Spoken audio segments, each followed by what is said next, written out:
సింగరేణికి Naini coal block కేటాయించిన ప్రధాని నరేంద్ర మోడీకి కేంద్ర మంత్రి కిషన్ రెడ్డి ధన్యవాదాలు తెలిపారు. సోమవారం కొత్తగూడెం క్లబ్లో బీజేపీ పార్టీ ఆధ్వర్యంలో నిర్వహించిన సింగరేణి భరోసా యాత్ర కార్యక్రమానికి కిషన్ రెడ్డి ముఖ్య అతిథిగా హాజరయ్యారు. ఈ సందర్భంగా ఆయన మాట్లాడుతూ ఇప్పటి వరకు వేలం ద్వారానే బొగ్గు గనులు కేటాయిస్తూ వచ్చామని అన్నారు. మోడీ ప్రభుత్వం వేలం లేకుండా ఇచ్చిన ఏకైక బ్లాక్ తాటిచెర్ల 2 అని తెలిపారు. సింగరేణికి అండగా ఉండాలనే ప్రధాని మోడీ ఈ నిర్ణయం తీసుకున్నట్లు చెప్పారు. సింగరేణిని అప్పుడు బీఆర్ఎస్, ఇప్పుడు కాంగ్రెస్ దోచుకుంటున్నాయని ఆరోపించారు. సింగరేణిలో ప్రస్తుత పరిస్థితికి కారణం కాంగ్రెస్, బీఆర్ఎస్ అంటూ కిషన్ రెడ్డి వ్యాఖ్యానించారు. గతంలో డబ్బులు తీసుకొని మైన్స్ కేటాయించారని ఆరోపించారు. కాంగ్రెస్ అక్రమంగా కేటాయించిన మైన్స్ ను సుప్రీంకోర్టు రద్దు చేసిందని, బొగ్గు గనులను పారదర్శకంగా కేటాయించాలని స్పష్టం చేసిందని తెలిపారు. యాక్షన్ లేకుండా దేశంలో ఇచ్చినటువంటి ఏకైక కోల్ కంపెనీలకు ఇచ్చినటువంటి ఏకైక బ్లాక్ ఈ యొక్క తాడిచెర్ల 2 అని సందర్భంగా మనవి చేస్తున్నాను. తెలంగాణ మీద ఉన్నటువంటి మమకారంతో సింగరేణి కష్టాల్లో ఉంది.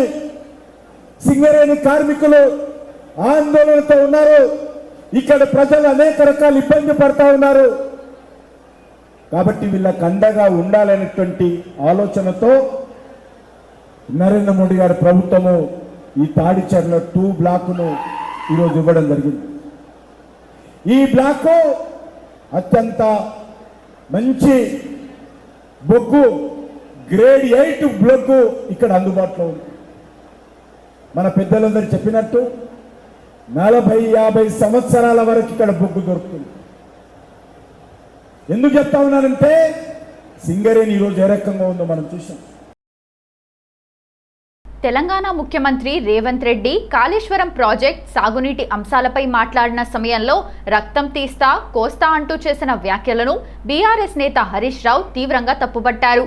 ముఖ్యమంత్రి హోదాలో ఉండి హింసను ప్రేరేపించేలా క్రిమినల్ భాష మాట్లాడుతున్న డీజీపీ, పోలీసులు ఎందుకు స్పందించడం లేదని, కాకీ బుక్ ఏం చేస్తుందని ఆయన ప్రశ్నించారు.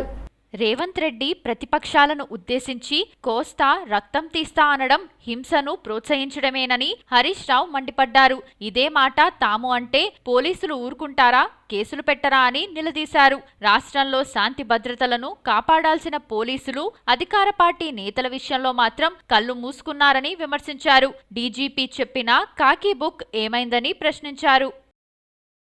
ఈ డీజీపీని అడుగుతున్న కాకీ బుక్ ఉన్నది తెలంగాణలో అన్నావు కదా, మరి నీ కాకీ బుక్ కాకెత్తుకపోయిందా? ఎందుకు రేవంత్ రెడ్డి మీద కేసు పెట్టలేవు అని అడుగుతా ఉన్నా. ఎవరినన్నా కోస్తా, రక్తం జల్లుతా అని మాట్లాడితే ఊకుంటారా? నువ్వు మాట్లాడితే నువ్వో నేనో ఎవరైనా రేవంత్ రెడ్డి కోస్తాం, రక్తం తీస్తాం రేవంత్ రెడ్డి అంటే దెబ్బ మన మీద కేసు పెట్టరా? మరి ఇలా రేవంత్ రెడ్డి ఈ రకంగా మాట్లాడితే అన్ని టీవీల్లో లైవ్ వస్తే రాష్ట్ర పోలీసులు ఏమన్నా కళ్ళు మూసుకుంటున్నారా? చట్టం లేదా? హింసను ప్రేరేపించవచ్చా? ఏ వ్యక్తి అయినా సరే హింసను ప్రేరేపిస్తే, క్రిమినల్ మాటలు మాట్లాడితే, తప్పుడు మాటలు మాట్లాడితే కేసులు నమోదు చేయాల్సిందే. ఆ వ్యక్తిని వెంటనే అరెస్ట్ చేయాల్సిందే. ముఖ్యమంత్రికో న్యాయం, నారాయణ్ ఖేడ్లోని సామాన్య రైతుకు ఒక న్యాయం ఉండదు. అది ఎవరైనా అందరికీ ఒకే న్యాయం. బీఆర్ఎస్ వర్కింగ్ ప్రెసిడెంట్ కేటీఆర్ చేసిన వ్యాఖ్యలకు కాంగ్రెస్ ఎంపీ చామల కిరణ్ రెడ్డి ఘాటుగా స్పందించారు. తెలంగాణలో రక్తదాహం, అధికార దాహం, ధనదాహం ఎవరికి ఉందో ప్రజలకు బాగా తెలుసని ఆయన వ్యాఖ్యానించారు. 10 ఏళ్ల బీఆర్ఎస్ పాలనలో జరిగిన అరాచకాల కారణంగానే ప్రజలు ఆ పార్టీని అధికారానికి దూరం చేశారని ఆరోపించారు. తెలంగాణ వచ్చిన తర్వాత 10 సంవత్సరాలలో బ్రహ్మాండంగా చూసిరు కాబట్టి మనని ఇంటికి పరిమితం చేసిర్రు. ఇప్పుడు మీరు వచ్చి ఇప్పుడున్నటువంటి ముఖ్యమంత్రిని, కాంగ్రెస్ పార్టీని రక్తదాహం, 60 సంవత్సరాల తెలంగాణకు ఎంతమందిని బలిదానం చేసిరని అడుగుతున్నాను. నేను ఒకటి చెప్పదలుచుకున్నా. ఈరోజు తెలంగాణ ఇవ్వడానికి కారణం ఎవరు? తెలంగాణ ఇచ్చింది ఎవరు? విద్యార్థులను రెచ్చగొట్టి బలిదానాలకు మీరు కారణమయ్యి మీ బావ అగ్గిపెట్టి హరీష్ని అడిగితే చెప్తాడు ఏమేం చేసిర్రో మీరు అధికారంలోకి రావడానికి అని చెప్పి. ఏమేమి అబద్ధాలు చెప్పిర్రో నీకు తెలుసు, మీ బావకు తెలుసు, మీ నాయనకు తెలుసు. ఎందుకంటే ఈ రాష్ట్రంలో మీరు అధికారంలోకి రావడానికి మీ నాయనమ్మ ఉద్యమ మాటలు మాట్లాడుకుంటా నేను కేవలము ఒక చౌకీదార్ అని చెప్పిండు. ఒక వాచ్మ్యాన్ ని మాత్రమే తెలంగాణ తేవడమే నా లక్ష్యము. నాకు ఏ అధికార దాహం లేదు. నేను ఏ అధికారం కోసం పనిచేస్తలేను. నాకు ముఖ్యమంత్రి పదవి వద్దు, దళితునికి ఇస్తా. నా కొడుకు అమెరికాలుండు, నా బిడ్డ అమెరికాలు ఉంది, మా కుటుంబంలో అందరూ ఉద్యోగాలు చేసుకుంటారు, మాకు ఏ అవసరం లేదని అబద్ధాలు చెప్పి మీరు అధికారంలోకి వచ్చి అధికార దాహం ఇది. ఎస్ఐఆర్ను 6 నెలలు పొడిగించాలని మాజీ మంత్రి తలసాని శ్రీనివాస్ యాదవ్ అన్నారు. సనత్ నగర్ నియోజకవర్గ పరిధిలోని పలు ప్రాంతాల్లో పర్యటించి ప్రత్యేక ఓటరు సవరణ కార్యక్రమాన్ని పర్యవేక్షించిన BRS deputy floor leader Talasani Srinivas Yadav. SIR కార్యక్రమంపై ఎమ్మెల్యే తలసానికి ఫిర్యాదులు చేశారు పలువురు ఓటర్లు. ఎన్యూమరేటర్ ఫారం ఫిలప్ చేసే విషయంలో బిఎల్ఓలకే సరైన అవగాహన లేదన్నారు తలసాని శ్రీనివాస్ యాదవ్. సిబ్బంది సరిపడా లేరు, సిబ్బందిని పెంచాలని విజ్ఞప్తి చేశారు. అధికారుల వైఖరి పట్ల ఆగ్రహం వ్యక్తం చేశారు. ఈ నెల 24తో ఎస్ఐఆర్ కార్యక్రమం గడువు ముగుస్తుంది. ఇప్పటి వరకు 10% కూడా పూర్తి కాలేదు. 11 రోజుల్లో 100% ఎలా పూర్తి చేస్తారని ప్రశ్నించారు. ఎందుకుంటే చెప్పండి, నువ్వు కూడా ఒక సిటిజన్ అండి. నువ్వు నీ ఇంట్లో నీ ఇల్లు ఇక్కడ ఉంది ఫర్ ఎగ్జాంపుల్, నువ్వు రెగ్యులర్గా ఓటేస్తావు, వస్తావు, లేదు రేషన్ కార్డు అప్లై చేస్తావు, ఇల్లు అప్లై చేస్తావు, కరెంటు బిల్ అప్లై చేస్తావు, అది అంతవరకు నీ పాత్ర. 25 ఏళ్ళ కింద నువ్వు ఓటేసినావా లేదా అని అంటే నీకు ఎట్లా గుర్తుంటే చెప్పు. అడిగిన క్వశ్చనే కదా, మామూలుగానే అడిగినావు కదా. కాబట్టి మీకు ఏమంటున్నా అంటే, మీకు okay election commission of India direction ఇచ్చారు, స్టేట్ ఎలక్షన్ కమిషన్ డైరెక్షన్ ఇచ్చారు, జిహెచ్ఎంసీ వాళ్ళు మిమ్మల్ని ఇక్కడికి అలర్ట్ చేసారు, మిమ్మల్ని చేయమని చెప్పి. మీరు ప్రాపర్గా వివరాలు ఉంటే చేసుకుంటే మీకు అభ్యంతరం ఉండదు.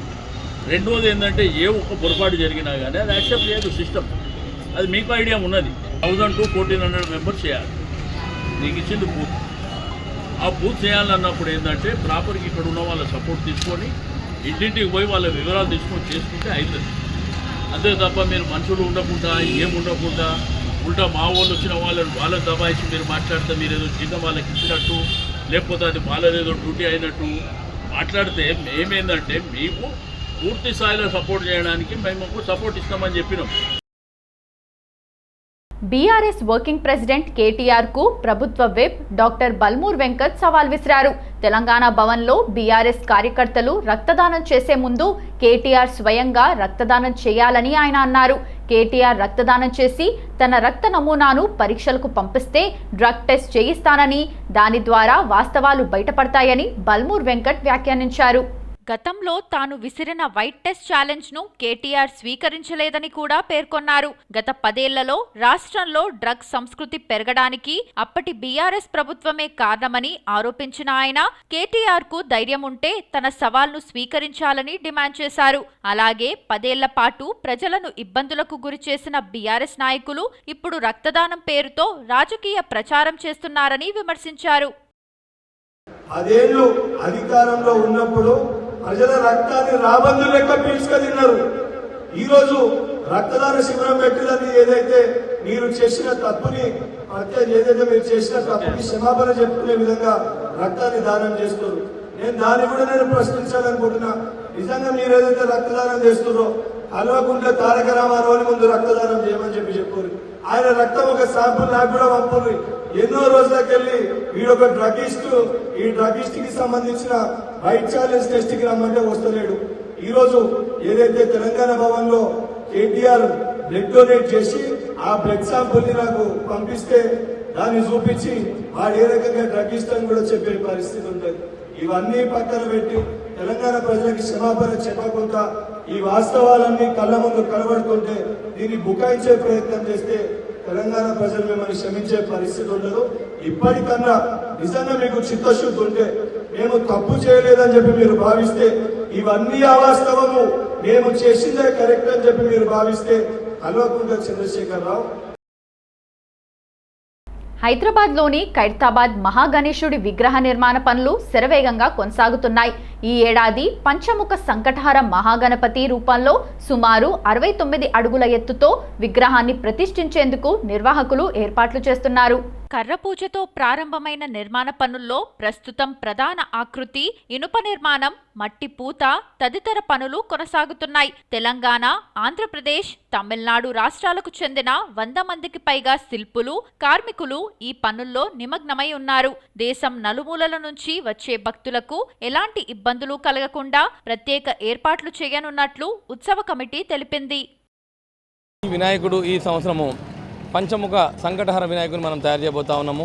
ఒకవైపు సోమనాథ జ్యోతిర్లింగము, మరొక వైపు మీరు చూసినట్లయితే కాళికా అమ్మవారు, మరి అదేవిధంగా భగవంతుని 5 ఫేసెస్, మరి 5 సర్పాలు, 8 హస్తాలతో వెలవడం జరుగుతూ ఉందన్నమాట.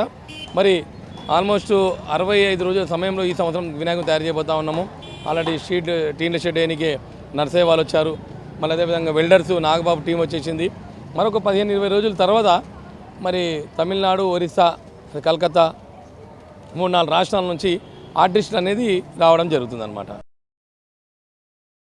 మల్కాజ్గిరిలోని ఎల్కే హాస్పిటల్లో ఉత్తరప్రదేశ్కి చెందిన ఓం ప్రకాష్ అనే వ్యక్తిని అత్యాధునిక బ్రెయిన్ సర్జరీ చేసి త్వరగా కోలుకునే విధంగా చికిత్స అందించామని ఎల్కే హాస్పిటల్ యాజమాన్యం ఈ సందర్భంగా ఏర్పాటు చేసిన విలేకరుల సమావేశంలో తెలిపారు. ఉత్తరప్రదేశ్కి చెందిన ఓం ప్రకాష్ అనే వ్యక్తి వాహనం నడుపుతూ డివైడర్కి ఢీకొట్టడంతో తలపై తీవ్ర గాయం ఏర్పడడం ద్వారా మెదడులో రక్తస్రావం నిలిచిపోవడం కారణంగా గత కొన్ని రోజులుగా శరీరంలో ఎలాంటి చలనం లేకుండా ఉన్నాడని, అలాంటి వ్యక్తికి అత్యాధునిక బ్రెయిన్ సర్జరీ చేసి త్వరగా కోలుకునే విధంగా వైద్యం అందించామని ప్రముఖ consultant neuro surgeon doctor Karthik తెలిపారు. వచ్చారు. తను actually native of Bihar. So severe head injury అయిందనమాట తనకి. సో ఇమీడియట్గా మన దగ్గర షిఫ్ట్ చేశారు. సిటీ స్కాన్ చేస్తే అందులో left temporal EDH and SDH అంటే క్రిటికల్ బ్రెయిన్ బ్లీడ్ అనమాట. ఇది ఉన్నది పేషెంట్కి. సో మనం తొందరగా యాక్ట్ చేయడంతో ఎమర్జెన్సీ సర్జరీకి తీసుకున్నాము.